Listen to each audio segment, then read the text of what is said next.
Real number बोले तो number भी असली और नकली होते हैं, बिल्कुल सही बात है बेटा। नंबर असली भी होते हैं, नकली भी होते हैं। रैशनल नंबर की सिंपल सी डेफिनेशन है, ऐसे नंबर जो रैशनल नहीं होते इज नोन एज इररेशनल। देखा, एलसीएम एंड एचसीएफ जो बच्चे पहली बार पढ़ रहे हैं वो सोच रहे होंगे मजा आ रहा है, पुरानी यादें ताजा हो रही हैं। इसमें से 99% को ये क्वेश्चन पेपर में आने वाला है। पेपर में आने से उसको बेटा भगवान आया ना साक्षात, तो ही वही रोक सकते हैं। अपन जैसे आम आदमियों की बेटा क्षमता नहीं। बेटा उत्तर माला का सही इस्तेमाल कर रहे हैं, तो मुझे ऐसा लगा है। बिना उसके क्या बात, असीम शक्तियां हैं तुम्हारे पास। पावर 4 कितना होगा बोलो। अभी तो फड़फड़ा रहे थे, एकदम शांत हो गया। अदालत सबूत मांगती है ना। और सीबीएसई बोर्ड में एग्जाम में जो टीचर कॉपियां चेक करते हैं उनको भी एविडेंस चाहिए होता है कि भैया कैसे लिखा है, क्यों हो रहा है, कब क्यों कैसे वाली कहावत वहां पे भी लागू होती है। प्राइम नंबर बेचारा बड़ा ही सीधा नंबर होता है, इसको दुनियादारी से मतलब है ही नहीं। ये होते हैं बदतमीज नंबर, असभ्य किस्म के नंबर। इनको क्या होता है, अपने घर पे तो कलेश करना ही होता, दूसरे घर में कलेश करने और पहुंचना। बिन बुलाए मेहमान। तो चैप्टर नंबर 1 का नाम क्या है, पहले तो नाम देखो। चैप्टर नंबर 1 का नेम क्या है, रियल नंबर्स। अब बच्चे सोच रहे होंगे सर रियल नंबर बोले तो नंबर भी असली और नकली होते हैं, बिल्कुल सही बात है बेटा। नंबर असली भी होते हैं, नकली भी होते हैं। नकली चीजें वो जो सपनों में आती हैं, जो कि इमेजिनरी होती हैं। नकली नंबर वो जो कि सपनों में आते हैं, नकली चीज अक्सर सपनों में आती है। तो आप सोचोगे सर क्या हमारे पास कुछ नंबर ऐसे भी होते हैं जो इमेजिनरी हो, तो इसका जवाब है बिल्कुल हाँ होते हैं। जब आप क्लास 11th में आओगे तो क्लास 11th में एक चैप्टर मिलेगा आपको कॉम्प्लेक्स नंबर। कॉम्प्लेक्स नंबर में आप लोग पढ़ोगे कि हाँ भाई मैथ्स में इमेजिनरी नंबर भी एग्जिस्ट करते हैं, मतलब जो नंबर है भी नहीं वो नंबर भी है। नहीं समझ में आया, 11th में समझ में आएगा, ठीक है। नहीं समझ में आया कोई बात नहीं, 11th में समझ में आएगा। अभी हमें सिर्फ रियल नंबर के बारे में पढ़ना है। रियल नंबर का मतलब हो गया बेटा ऐसे नंबर जिनको मैं पढ़ सकता हूँ, पढ़ा सकता हूँ, समझ सकता हूँ, समझा सकता हूँ, जिनको बोल सकता हूँ, जिनको सुन सकता हूँ, वो सारे के सारे नंबर रियल नंबर की कैटेगरी में आते हैं। रियल नंबर को बेटा बेसिकली दो कैटेगरी में डिवाइड किया गया है। रियल नंबरों को दो कैटेगरी में डिवाइड किया गया, और वो दो कैटेगरी है कौन कौन सी, पहले वो देख लेते हैं। एक हमारे पास आता है बेटा इसमें रैशनल, एक आता है रैशनल नंबर, और दूसरा हमारे पास आता है इसमें इररेशनल नंबर। रैशनल नंबर और इररेशनल नंबर। रैशनल नंबर कौन कौन से होते हैं उनको एक बार समझ लेते हैं। जैसे मैंने बोला, मैं तुम्हें एक छोटा सा चार्ट के थ्रू इसको समझाने की कोशिश करूंगा कि रैशनल नंबर कौन कौन से नंबर होते हैं। हम लोग जब क्लास 5th 6th 7th में आते तो हम लोग को स्कूल में सिखाया जाता था कि ऐसी गिनतियां जो कि 1 से शुरू होती हैं और इन्फानाइट तक चलती चली जाती हैं, उस गिनती को हम लोग नेचुरल नंबर के नाम से जानते थे। याद आ रहा है, नेचुरल नंबर बोलते थे कि नहीं बोलते थे। ऐसी गिनती जो 1 से स्टार्ट होती थी और इन्फानाइट तक चलती चली जाती है, एक के बाद नंबर चलते चले जा रहे हैं, उसको हम क्या बोलते थे, नेचुरल नंबर।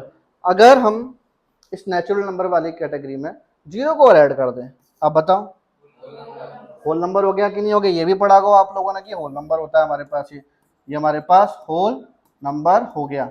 अब अगर जीरो के साथ हम यहाँ पर नेगेटिव नंबर और ऐड कर दें, -1 -2 इन्फानाइट तक, तो इस कैटेगरी को क्या बोलेंगे, इंटीजर्स। इस कैटेगरी को हम क्या बोलेंगे यहाँ पर, इंटीजर्स। ठीक है, इस कैटेगरी को हम क्या बोलेंगे, इंटीजर्स। इंटीजर समझ में आ गया कि नहीं आ गया। अब अगर इन्हीं नंबर्स के बीच में हम फ्रैक्शन वाले नंबर और ऐड कर दें, कौन से नंबर ऐड कर दें, फ्रैक्शन वाला नंबर, 1/2 4/3 5/7, इस तरह के नंबर और ऐड कर दें, तो बेटा ये हमारे पास हो जाते हैं रैशनल नंबर। रैशनल नंबर, ये जो मैंने तुम लोग को छोटा सा चार्ट सिखाया ना, इस चार्ट में 4-5 नंबर के बोर्ड एग्जाम में क्वेश्चन आ सकते हैं। पॉसिबिलिटीज बता रहा हूँ, एक एक नंबर के इसमें से 4-5 क्वेश्चन बन सकते हैं। कौन कौन से बन सकते हैं सुनो जरा। पहला क्वेश्चन ये कि सारे के सारे नेचुरल नंबर होल नंबर होते हैं क्या, यस। मैंने पूछा सारे के सारे नेचुरल नंबर होल नंबर होते हैं क्या। तो आपको सिंपली ये चेक करना है कि नेचुरल नंबर वाला जो बॉक्स है क्या वो होल नंबर वाले बॉक्स के अंदर आ रहा है। अगर आ रहा है तो यस। सेकंड क्वेश्चन सुनो, क्या सारे के सारे integer, is all integers can be whole number. सोच समझ के बोलना, सारे के सारे इंटीजर्स होल नंबर्स होंगे, नो। क्या नहीं होगा, क्यों, क्योंकि इंटीजर्स में तो नेगेटिव नंबर भी आते हैं, बट होल नंबर में तो अकेले सिर्फ जीरो और जीरो के बाद वाले पॉजिटिव नंबर। तो इसका आंसर नो हो गया। इस तरह से इसमें क्वेश्चन बन सकते हैं, ठीक है ना। अब हम चलते हैं बेटा इररेशनल नंबर की तरफ। इररेशनल नंबर क्या होता है, इररेशनल नंबर की सिंपल सी डेफिनेशन है, ऐसे नंबर जो रैशनल नहीं होते is known as irrational number. समझ में आया? ऐसे नंबर जो रैशनल नहीं होते उसको हम क्या बोलते हैं? Irrational number. फॉर एग्जाम्पल, जैसे मैं तुम लोग को कुछ एक आध एग्जाम्पल बताता हूँ। मैं वो एग्जाम्पल बता रहा हूँ बेटा जो तुम लोगों के क्लास के हिसाब से इंपॉर्टेंट है, क्लास 10th के हिसाब से, तुम्हारे बोर्ड एग्जाम में आने वाले क्वेश्चन है। अंडर रूट के अंदर कोई भी प्राइम नंबर हो, अंडर रूट के अंदर कभी भी कोई भी प्राइम नंबर हो, उस नंबर को हम हमेशा इररेशनल बोलेंगे। उस नंबर को क्या बोलेंगे? इररेशनल। और ये एक नंबर का क्वेश्चन है, एक नंबर का क्वेश्चन है कि आपसे पूछा जाएगा बताओ under root P is dash rational या इररेशनल, फिर लिखा होगा where P is a prime number, तो क्या बोलोगे? इररेशनल। समझ में आ गई वाली बात? समझ में आ गया ना? इस तरह का अगर कोई क्वेश्चन आएगा तो आराम से कर सकते हो ना ऐसे क्वेश्चन को। ठीक है, अब हम चलते हैं बेटा इसके बाद इसकी एक्सरसाइज की तरफ। एक्सरसाइज 1.1 और 1.1 का पहला वाला क्वेश्चन, क्वेश्चन के नाम पर कलंक। कभी कभी लगता है कि यार मैं क्लास 10th के बच्चों को पढ़ा रहा हूँ, सच में इस क्वेश्चन को पढ़ करके ऐसा फील आता है कि वाकई में मैं क्लास 10th के बच्चों को पढ़ा रहा हूँ। 2 कौड़ी का क्वेश्चन, उससे भी 2 कौड़ छोड़ो, माइनस में चले गया, इसकी कोई औकात ही नहीं है, ऐसा क्वेश्चन है। क्या लिखा है इसमें? Express each number as a product of its prime factors. हमें हर नंबर को प्राइम फैक्टर्स में एक्सप्रेस करना है, product of its prime factors. जैसे पहला वाला क्वेश्चन है बेटा 140, तो 140 का हम यहाँ पे प्राइम फैक्टराइजेशन करेंगे। क्या करेंगे?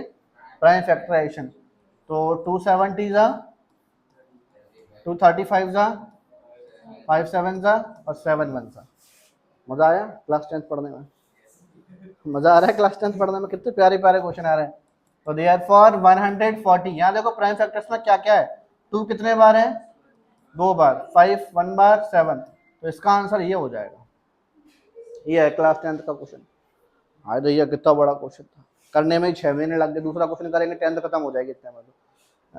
इसका सेकंड वाला पार्ट 156, क्या लिखा होगा बेटा? 156। 2 7 जा 14, 8 जा 39 जा, 3 13 जा और 13 1 जा। तो हमारे पास देयरफॉर 156 के प्राइम फैक्टर्स कौन कौन से आ गए? समझ आया बेटा ये वाली चीज?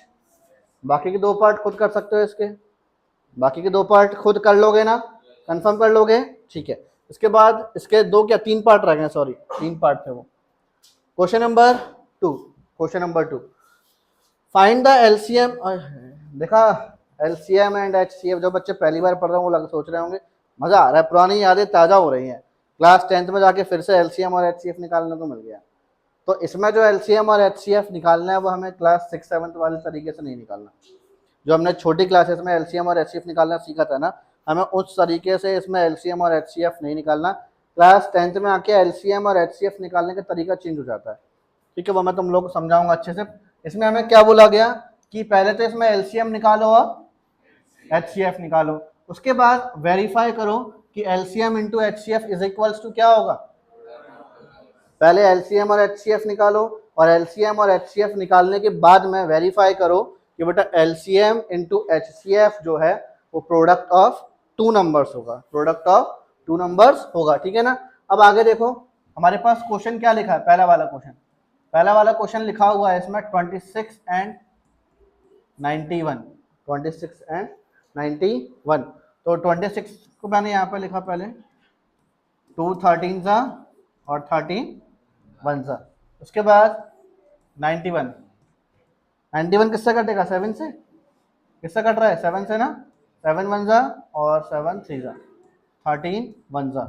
तो यहाँ पर मैंने पहले 26 के प्राइम फैक्टर्स लिखे। 26 के प्राइम फैक्टर्स कौन से? 2 इंटू, और 91 के प्राइम फैक्टर्स कौन से हैं? अब हमें निकालना है देयरफॉर एलसीएम और एचसीएफ। तो मैं यहाँ पे आपको कुछ लाइन लिखवा रहा हूँ, 2 लाइन लिखवा रहा हूँ, वो लाइन सब बच्चों को नोट करना है। आपको अपने रजिस्टर में लाइन नोट करना है। लाइन जो है आप लोग को हिंदी में नोट करना है। रजिस्टर के ऊपर जो जगह होती है ना जहाँ पे तुम डेट सब्जेक्ट वगैरह डालते हो वहाँ नोट करो। एलसीएम निकालने के लिए हम सभी प्राइम फैक्टर्स का मल्टीप्लाई करेंगे। हम सभी प्राइम फैक्टर्स का मल्टीप्लाई करेंगे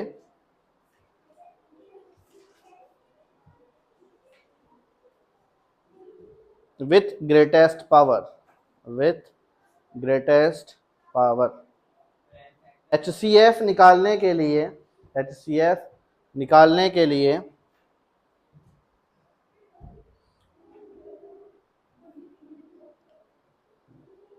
सिर्फ कॉमन फैक्टर्स का मल्टीप्लाई करेंगे, सिर्फ कॉमन फैक्टर्स का मल्टीप्लाई करेंगे विथ लोवेस्ट पावर, विथ सिर्फ कॉमन फैक्टर्स।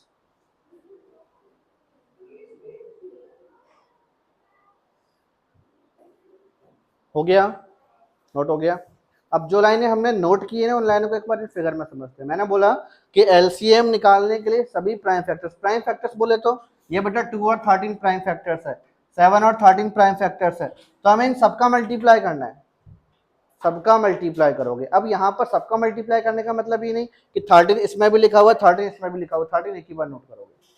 बट ये देख लेना कि इन दोनों में बड़ी पावर कौन सी 13 की थी, इन दोनों में बड़ी पावर कौन से 13 की है, तो आप बोलोगे सर दोनों में सेम पावर है, ऊपर वाले 13 की पावर भी 1 है और नीचे वाले 13 की पावर भी 1 है, तो एक ही बार 13 नोट होगा। तो एलसीएम निकाल रहे हैं बेटा, सबका मल्टीप्लाई करोगे मतलब 2 का भी करोगे, 7 का भी करोगे और 13 का भी करोगे, तो 2 7 जा 14, 14 का 13 से किया तो 182, ये मेरे पास एलसीएम निकल कर आ गया। क्या निकल कर आया है? एलसीएम। अब एचसीएफ निकालेंगे, एचसीएफ निकालेंगे क्या करोगे? सिर्फ कॉमन फैक्टर, तो कॉमन फैक्टर क्या है और वो भी लोवेस्ट पावर, तो सेम ही पावर उसमें। तो एचसीएफ कितना हो जाएगा इसका? एचसीएफ कितना हो जाएगा इसका? 13। एचसीएफ निकाल दिया हमने यहाँ पर, एलसीएम भी निकाल ही दिया है। तो एलसीएम और एचसीएफ निकालने के बाद में अब हमें क्या करना था? वेरीफाई। वेरीफाई क्या करना है कि एलसीएम इंटू एचसीएफ क्या होगा? Product of two number. तो LCM into HCF is equals to product of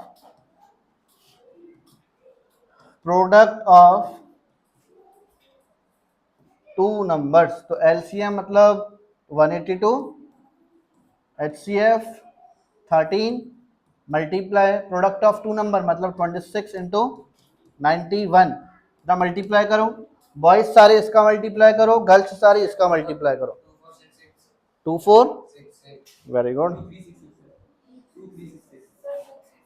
2366 शाबाश, 2366। इधर भी 2366 आ गया, दोनों सेम आ रहे हैं। इसका मतलब ये क्या हो गया?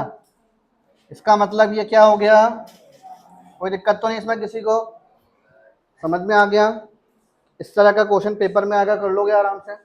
नॉर्मल सा प्राइम फैक्टर निकालना है, फिर एलसीएम वाला और एचसीएफ वाला तरीका लगाना है। ठीक है, ठीक है ना?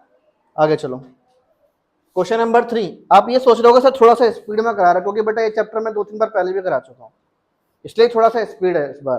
Question number 3, find the LCM and HCF. Find the LCM and HCF. Same चीज करनी है, बट इस बार बेटा हमारे पास 3 नंबर आ चुके हैं। कितने नंबर आ चुके हैं? और जब 3 नंबर वाला क्वेश्चन आता है, जैसे इससे पहले हमारे पास 2 नंबर वाला क्वेश्चन था, तो 2 नंबर वाले क्वेश्चन में फॉर्मूला वेरीफाई करना था कि एलसीएम इंटू एचसीएफ क्या होगा? Product of two number. लेकिन 3 नंबर वाले क्वेश्चन में ऐसा कोई फॉर्मूला नहीं होता। तो 3 नंबर वाला अगर कोई क्वेश्चन होगा तो आपको सिंपली उसमें एलसीएम निकालना है और एचसीएफ निकालना है, इससे ज़्यादा उसमें कुछ करना ही नहीं है। तो इसमें एलसीएम और एचसीएफ देखो यार, तीनों में तो कोई डिफिकल्ट लग रहा है? कौन सा फर्स्ट ही कर लेते हैं फिर? 12, 15 एंड 21। 12, 15 एंड 21।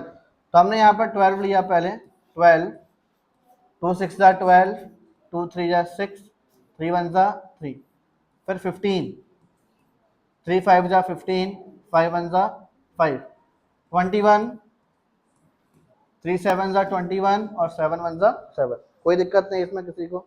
तो देयरफॉर अब सारे फैक्टर्स को एक साथ लिखा जाएगा, 12, 15, 21। 12 को क्या लिखोगे? 2 इंटू 2 की पावर 2 इंटू 3। 15 क्या हो जाएगा? 3 इंटू 5। और 21 क्या हो जाएगा? 3 इंटू 7। तो एलसीएम के लिए मैंने क्या बोला था? सबको मल्टीप्लाई करना है, सबको मल्टीप्लाई करोगे सभी नंबर्स को, वो भी ग्रेटेस्ट पावर के साथ में। तो सभी नंबर में देखो 2 लिखा हुआ है, 3 लिखा हुआ है, 5 लिखा हुआ है, 7। 2 3 5 7। सबसे बड़ी पावर ढूंढ दो हर नंबर की, तो सिर्फ अकेले 2 के ऊपर ही तो पावर लगी है। सिर्फ 2 के ऊपर पावर 2 लगी हुई है, बाकी किसी नंबर के ऊपर पावर है ही नहीं यहाँ पर। तो 2 की पावर 2। 2 की पावर 2 बोले तो क्या होता है 4, 4 3 जा 12, 5 जा 67 जा 420, तो एलसीएम कितना आ गया 420। एचसीएफ की तरफ चलते हैं। एचसीएफ के लिए क्या करते हैं, सिर्फ कॉमन फैक्टर। एचसीएफ के लिए क्या करोगे, सिर्फ कॉमन फैक्टर। देखो इन सभी में कॉमन क्या आ रहा है, 3 तीनों के पास आ रहा था, 3 तीनों के पास आ रहा था, तो इसका एचसीएफ क्या होगा 3। ये आंसर है। उम्मीद करता हूं जो बच्चे पहली बार पढ़ रहे हैं उनको अगर पहले वाले क्वेश्चन में थोड़ा सा कम समझ में आया होगा तो इस वाले क्वेश्चन में उनको ये चीज पूरी समझ में आ गई होगी कि एलसीएम कैसे निकालना है और एचसीएफ कैसे निकालना है। सभी को समझ में आ गया अच्छे से। इसके बाद वाला क्वेश्चन करें, कुछ नहीं पूछना है इसमें। क्वेश्चन नंबर 4, यहां से बेटा इंपॉर्टेंट क्वेश्चन का सिलसिला स्टार्ट होता है। क्वेश्चन नंबर 4, 5, 6, 7, इसमें से 99% को ये क्वेश्चन पेपर में आने वाला है। 4, 5, 6, 7 सेम नहीं आएगा तो इस जैसा कुछ क्वेश्चन आने वाला है। अगर सेम नहीं आया तो कुछ मिलता जुलता जरूर आएगा, ठीक है। क्वेश्चन नंबर 4 में क्या लिखा हुआ है, आप लोग के स्कूल्स वगैरह में एग्जाम्स वगैरह भी हो रहे हैं, कुछ बच्चों के में हो भी चुके हैं, तो उन लोगों ने देखा है कि पेपर में कुछ आया इससे मिलता जुलता इस तरह का क्वेश्चन 1.1 से और 1.1 4, 5, 6, 7 क्वेश्चन में से आया था, यही आया। तो कोई मैंने बोला ना कि आता है, बहुत आता है। और इसके बाद वाली एक्सरसाइज से तो बेटा 99.99% आता है। प्रूव दैट इरेशनल वाला क्वेश्चन, वो तो बेटा ये मान लो कि जुगाड़ है, पेपर में आने से उसको बेटा भगवान आया ना साक्षात तो ही वही रोक सकते हैं। अपन जैसे आम आदमियों की बेटा क्षमता नहीं है। जब से सीबीएसई एग्जाम ने ये वाली सीबीएसई बोर्ड ने ये वाली बुक प्रिंट की है उसी साल से लेकर आज तक उस एक्सरसाइज से क्वेश्चन आ रहा है। क्या हुआ, वो कोई सा भी आ जाए बेटा, वो तुम्हारा नसीब है, किस्मत है। क्योंकि देखो सिंगल डिजिट का आएगा ज्यादा मार्क्स का आता है वो, अगर √5 होगा √3 होगा तो ज्यादा मार्क्स का होगा।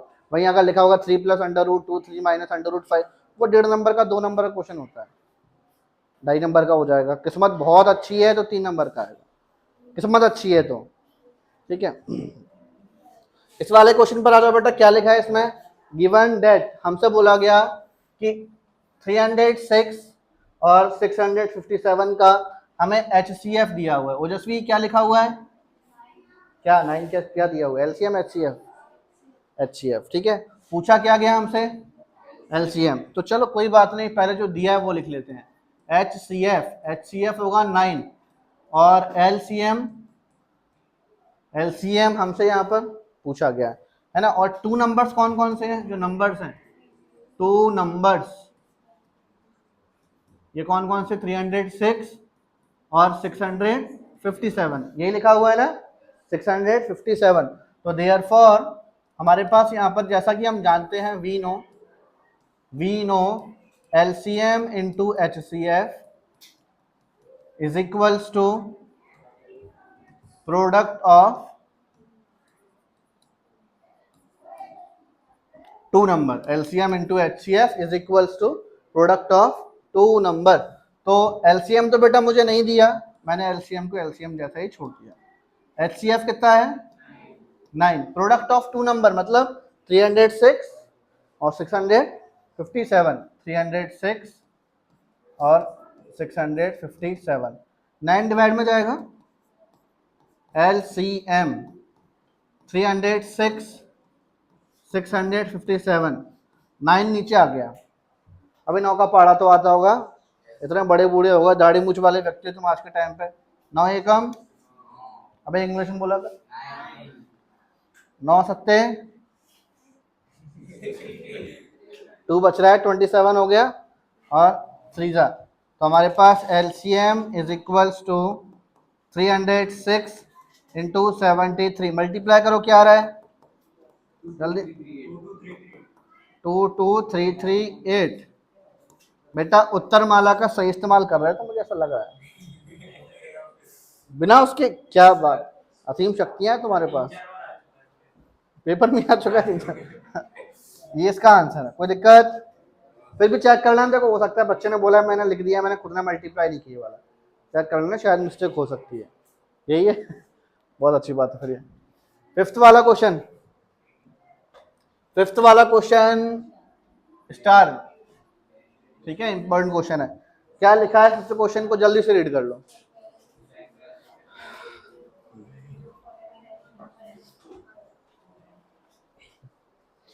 check whether 6n can end with the digit 0 for any natural number n। मुझसे बोला गया कि 6n जो है, देखो छोटा सा एक रफ वर्क करते हैं इस क्वेश्चन के लिए। एक छोटा सा पहले हम रफ वर्क कर लेते हैं, ये रफ वर्क है और बहुत जरूरी रफ वर्क है, ये करना जरूरी है, ठीक है। रफ वर्क करते हैं।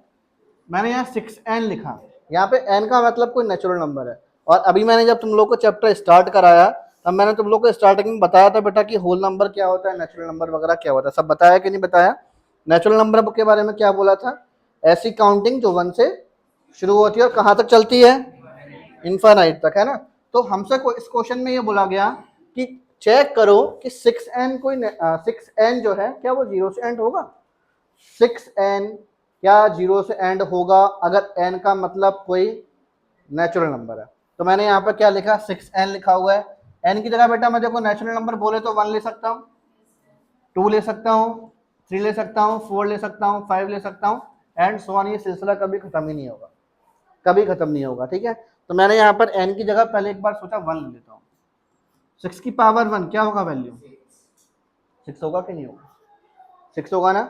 6 की पावर 2 इसकी वैल्यू क्या होगी, 12। कौन बोला बे, डेट हुआ दबा दूंगा तुम दोबारा ऐसे बोला तो।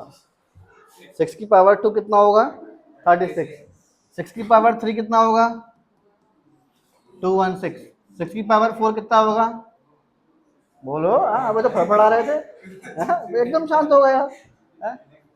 बस इसके बाद नहीं करेंगे ऐसे, ये कहानी आगे बढ़ती जाएगी। लेकिन सुनो, अपन को जो सीखना था अपन ने सीख लिया, जो हम सीखना चाहते हैं उन्हें सीख लिया। हमें यहाँ पर एक चीज समझ में बहुत अच्छे से आ गई कि भैया 6 के ऊपर कभी भी कोई भी नेचुरल नंबर ले लो, ये आंसर 0 से तो कभी एंड नहीं होगा। ये हर बार 6 6 6 और आगे भी 6 6 6 चलते चले जाएंगे। ये नंबर हमेशा किससे एंड होगा, 6 से एंड होगा। ये चीज हमको बहुत अच्छे से समझ में आ गई। और ये क्वेश्चन है बहुत इंपॉर्टेंट, तो उसका सॉल्यूशन क्या लिखोगे।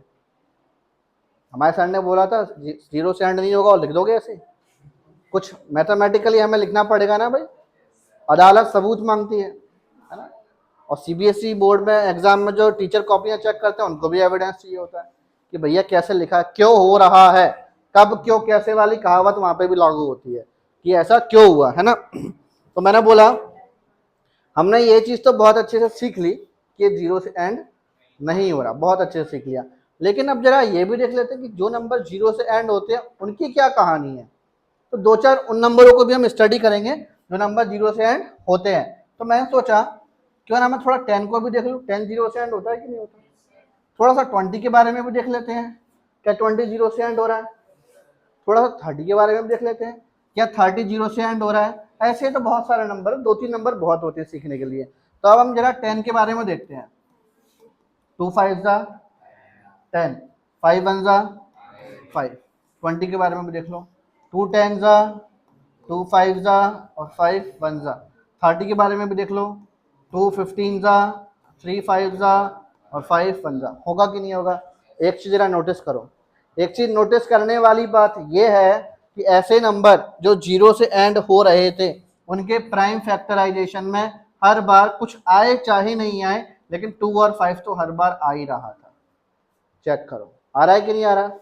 तो इस कहानी से हमने 2 चीजें सीखी, उन दोनों चीजों को सीख कर, उन दोनों चीजों का मेल जोल मिलाकर हम अपना आंसर लिखने वाले हैं। अभी हमने पहली चीज ये सीखी 6 एन जो है कभी भी 0 से एंड नहीं होगा, 6 एन कभी भी 0 से एंड नहीं होगा।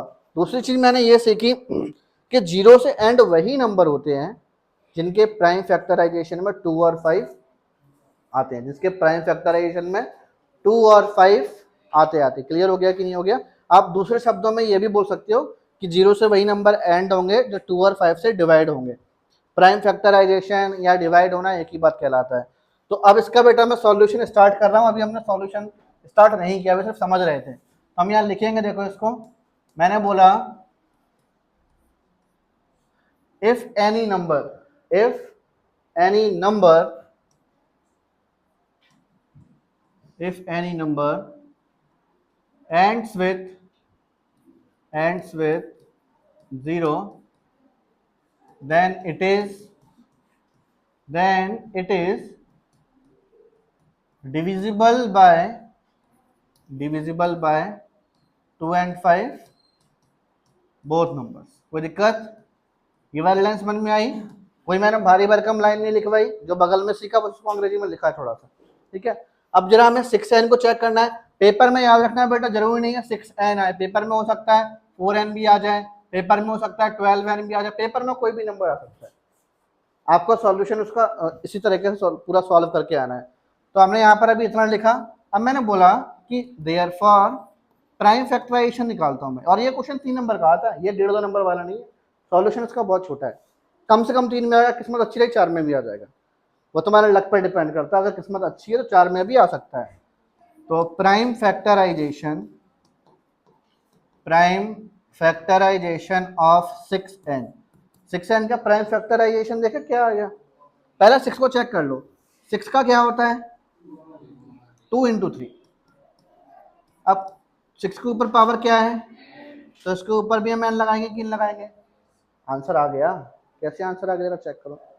6n के प्राइम फैक्टराइजेशन में 2 तो आ रहा है लेकिन 5, और जब 5 नहीं आ रहा तो वो 0 से एंड होगा क्या, नहीं होगा ना। समझ में आ गया कि नहीं आ गया? तो हम यहाँ लिखेंगे as 5 does not occurs in the prime factorization of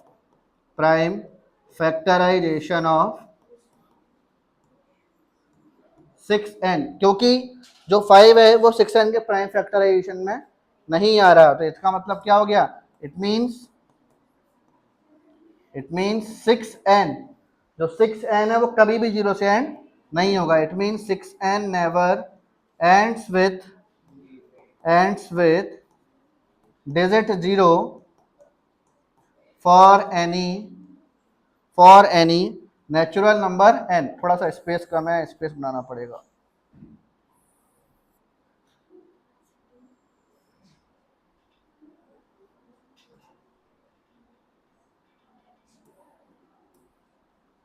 ठीक है, and with 0 for any natural number n, और ये हमारा चेक हो चुका। समझ में आ गया सभी को? कई बार आए वाला question, same question board exam में कई बार आया है। और कौन कौन से क्वेश्चन आए इस जैसे मिलते जुलते मैं तुम्हें दिखाता हूँ। आप लोगों की बुक में एनसीईआरटी में एक एग्जाम्पल है 4n वाला, वो एग्जाम्पल 2-3 बार आ चुका है। सेम लिखा होता है, ये लिखा होता है, चेक करो, बस 6 की जगह 4 होता है। अब जरा बिना सॉल्यूशन करे जरा चेक करेंगे, बिना सॉल्यूशन करे इसको हम ओरली सॉल्व करते हैं। क्या 4n 0 से एंड होगा? वेट करो जरा, आप लोगों ने बिल्कुल सही बोलो, क्या होगा? Wait and watch. ऐसा देख रही है, जादू कर रही है कोई, भूतनी की तरह देख रही है। नहीं होगा? क्यों नहीं होगा? Very good. क्योंकि हम 4n को चेक करेंगे, 4n को जब चेक करेंगे तो उसके प्राइम फैक्टराइजेशन में 2 तो आ रहा होगा लेकिन 5 नहीं आ रहा होगा, जिस वजह से वो नंबर जो है हमारा 0 से एंड पक्का नहीं होगा। पक्का नहीं होगा, नहीं होगा ना? ठीक है, अच्छा सुनो, एक और क्वेश्चन बिना पेन, कॉपी और पेन के बताना है। इस बार मैं बच्चों का नाम लेके बोलूंगा, नहीं चलो छोड़ो, ये महिलाओं का पक्ष बताएगा, पुरुष अपने उत्तर को संभाल के रखेंगे, ठीक है। Check whether 25n can end with digit 0, महिला जवाब देंगे। वेरी गुड, यस सर बोला इसने। और बोलो, नहीं होगा? लड़ाई करो उठा के फेंक दो उसको। वो बोल रही होगा, वो बोल रही नहीं होगा। नहीं होगा? वैष्णवी खड़े हो जाओ, बताओ क्यों नहीं होगा। शाबाश, सब लोग दीदी के लिए क्लैप नहीं करेंगे, तुम लोग ऐसा करने तैयार बैठे थे क्लैप करने के लिए, मैंने बोला क्लैप नहीं करेंगे ना। अब इसका अगले प्रश्न का जवाब पुरुष वाले पक्ष से आएगा, है ना? नहीं वो सही था, वो सही था। पुरुष जवाब देंगे, चेक वेदर, वेट, क्या तुम लोग क्या आई एम कॉम्प्लेन बॉय बन रहे हो ना इस टाइम पे, तो थोड़ा सा अच्छा सोच के देना पड़ेगा। चेक वेदर 20 की power n can end with digit 0 for क्यों? वो तो ऑलरेडी 0 से एंड हो रहा था। नहीं वो तो ठीक है, सिर्फ चेक कर रहा था मैं। एक और क्वेश्चन, एक और क्वेश्चन, एक और क्वेश्चन। चेक वेदर 15n 15 की पावर n। क्यों? अब मुझे भरोसा हो गया कि इस तरह का पेपर में अगर कोई क्वेश्चन आएगा तो तुम बेटा बिना मिट्टी की तिल जाग लगा सकते हो। आगे चलते हैं। क्वेश्चन नंबर 6, ये वाला क्वेश्चन भी इंपॉर्टेंट, सारे इंपॉर्टेंट, 4 के बाद से 4 5 6 7 ये चारों क्वेश्चन बहुत इंपॉर्टेंट है। ये वाले क्वेश्चन पर आते हैं। क्वेश्चन नंबर 6 रीड करो बेटा। क्वेश्चन नंबर 6 में क्या लिखा है?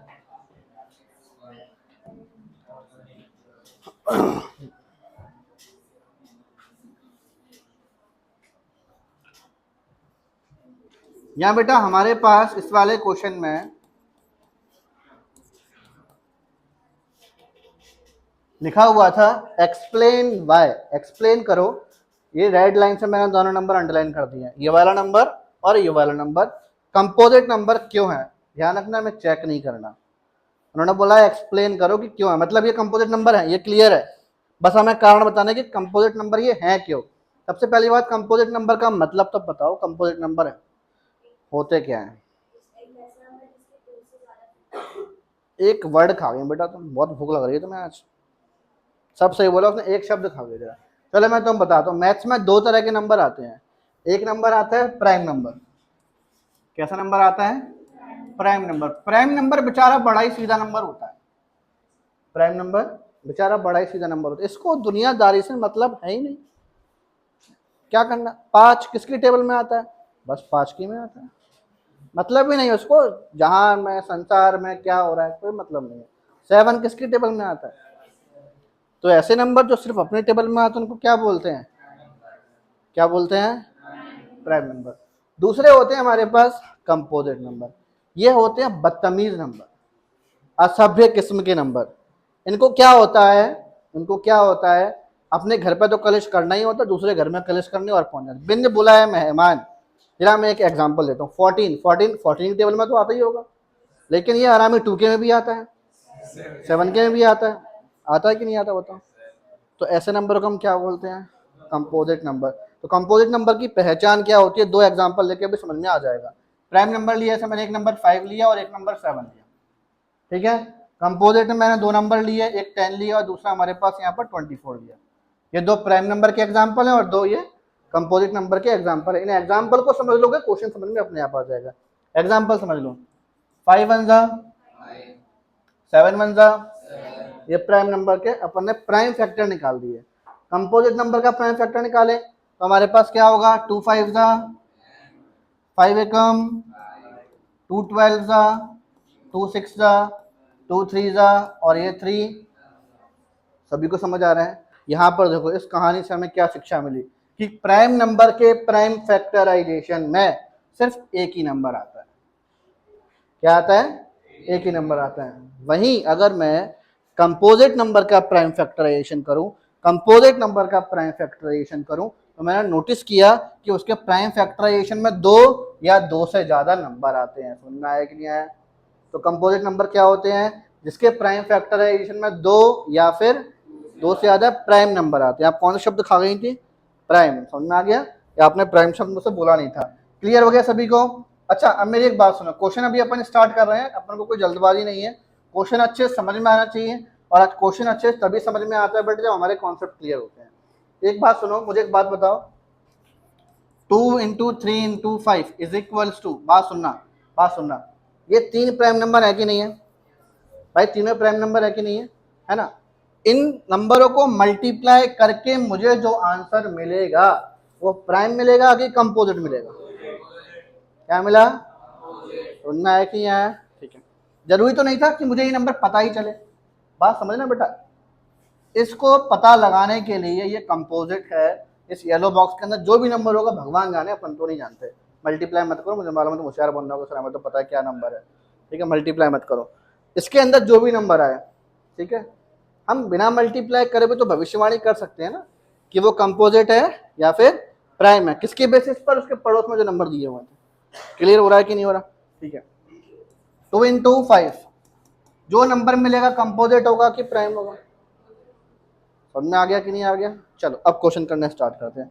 अब क्वेश्चन तुम्हें इतना सिंपल लगेगा, तुम बोलोगे सर मजा आ गया इस क्वेश्चन में। लग तो बहुत गंदा रहा है, क्वेश्चन है बड़ा बदसूरत सब, लेकिन समझ में सबको आएगा। इस क्वेश्चन में पहली बात तो बेटा एक नंबर नहीं है, 2 नंबर है। कितना नंबर है? 2। और उन दोनों को ही हमें कंपोजिट नंबर बताना है कि क्यों कंपोजिट है। पहला वाला नंबर लेते हैं 7 इंटू 11 इंटू 13 प्लस 13। इसमें से और इसमें से कॉमन निकालो, क्या कॉमन आ रहा है? 13 कॉमन आ रहा है, 13 कॉमन आ रहा है। हमने यहाँ पर 13 बाहर निकाला तो अंदर क्या बचा यहाँ पर? 7 इंटू 11 प्लस 1, फिर 13। 7 इंटू 11 कितना होगा? Plus 1, 13 into 78। अब मेरी बात सुनो बेटा, ये 2 नंबर हो गए कि नहीं हो गए? इनको मल्टीप्लाई करके जो भी आंसर आएगा वो कंपोजिट आएगा कि प्राइम आएगा? समझ में आया? समझ आ गया? इसको मल्टीप्लाई करके जो भी नंबर आएगा वो कंपोजिट ही आएगा कि नहीं आएगा? आप चाहो तो इसको और भी तोड़ सकते हो। 78 जो लिखा हुआ है ना, 78 को यहाँ पर और तोड़ दो तो आपके पास यहाँ चेक करोगे 320 क्या हुआ? चलो 2 से काट दो, भगवान तेरी आत्मा को शांति जरूर दे। और बता, ठीक है सर? तो 78 जगह पे आप चाहो तो यहाँ पर ये भी लिख सकते हो 13 into 2 into 3 into 13, 2 into 3 into 13। तो हमारे पास 2 लिखा हुआ है, 3 लिखा हुआ है और 13 2 बार लिखा है, इसलिए 13 का अब तो और भी सिंपल हो गया होगा। इसको मल्टीप्लाई करके जो मिलेगा कंपोजिट मिलेगा कि प्राइम मिलेगा? कंपोजिट मिलेगा। कौन सा नंबर मिलेगा? कंपोजिट मिलेगा। ठीक है, तो हम यहाँ लिखेंगे इसका रीजन। मल्टीप्लाई करके लिखने की जरूरत नहीं है कि क्या मिलने वाला, आप डायरेक्ट दो यहाँ पर कि as given number contains more than 2 prime numbers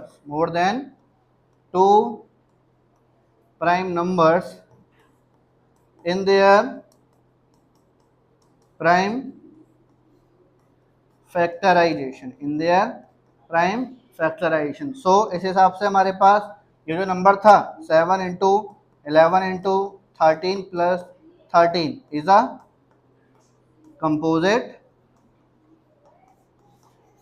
number. समझ में आ गई सभी को ये वाली बात? सभी को समझ में आ गया ना? अब इसके बाद एक नंबर और है, हमें उसको भी जरा चेक करना है। एक नंबर और लिखा हुआ है, एक नंबर और कौन सा है? ये वाला 7 into 6 into 5 into 4 into 3 into 2 into 1 plus 5। देखो बेटा यहाँ से लेके यहाँ तक और यहाँ से लेके यहाँ तक, ये बीच में प्लस का साइन लगता है ना, प्लस का साइन और माइनस का साइन दीवार का काम करता है, पार्टीशन का काम करता है। इसलिए मैं हर बार बोलता हूँ, जो मैंने यहाँ बोला था कि इस नंबर में और इस नंबर में क्या कॉमन है, अलग अलग नंबर बोला ना, सेम मैंने यहाँ पर ही बोला, चेक करो कि इसमें और इसमें बीच में प्लस आ गया ना, मतलब डिवीजन हो गया, उसका अलग अलग हो गया। यहाँ से और यहाँ से क्या कॉमन आ गया? 5।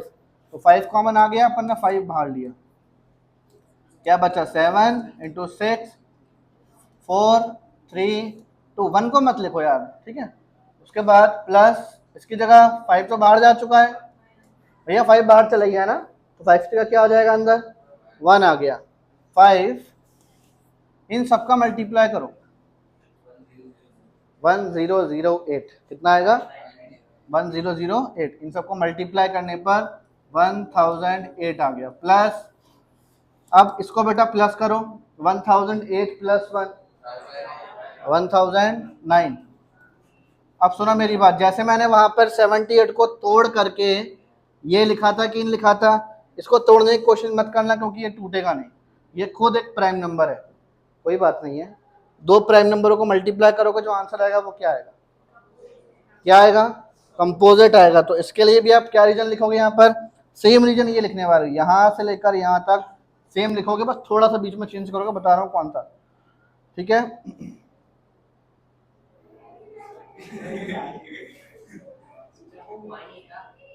अच्छा हुआ नहीं था क्या?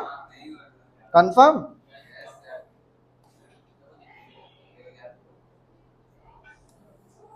अब तो हो रहा है, तुम लोगों की गंदी नजर पड़ जाती है इस पर, ठीक है बस। अब यहाँ पर थोड़ा सा चेंज हम कहाँ करेंगे बताओ? बस ये जो लिखा हुआ है ना इसको हमें हटा करके चेंज करना पड़ेगा बस, ठीक है। तो यहाँ पे नंबर क्या लिखोगे आप, 7 × 6 × 5 × 4 लिख लेना इसको, ठीक है। इसको तुम लोग लिख लेना, यहाँ स्पेस कम पड़ गया थोड़ा सा, ठीक है। लो 3 × 2 × 1 + 5, खुश हो गया। ये वाला क्वेश्चन भी खत्म, समझ में आया। क्वेश्चन नंबर 6 सभी को, क्वेश्चन नंबर 6 सभी को समझ में आ गया ना अच्छे से, ठीक है। क्वेश्चन नंबर 7 पर चलते हैं, पढ़ो क्वेश्चन नंबर 7 क्या लिखा हुआ है। क्वेश्चन नंबर 7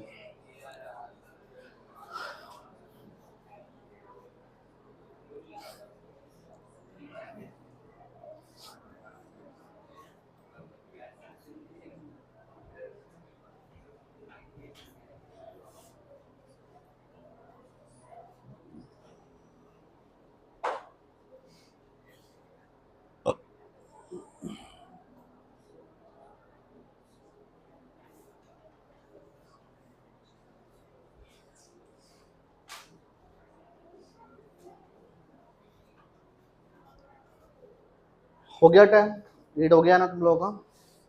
आप लोगों ने क्वेश्चन रीड कर लिया, एक बार क्वेश्चन मैं भी समझाता हूँ। लिखा क्या है, there is a circular path around the sports field.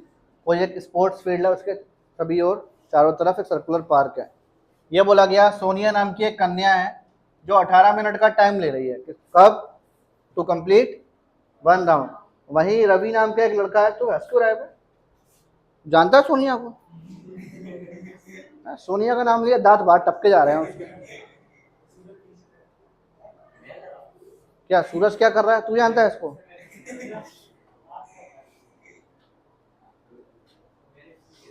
Question हो जान दो, उसके बाद तो मैं बताता हूँ। There is a circular path, सुनो, सोनिया को कितना टाइम लग रहा है और रवि को कितना टाइम लग रहा है, 12 मिनट, ठीक है। अभी तुम्हारे घर पे फोन लगा के बता रहा हूँ कि भाई साहब बच्चे आपके हाथ से बाहर निकल रहे हैं, सोनिया से इनकी शादी करवा दो।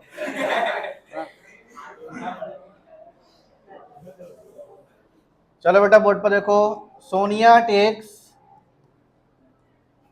18 मिनट्स। सोनिया को कितना टाइम लग रहा है, 18 मिनट्स, है ना। वहीं रवि टेक्स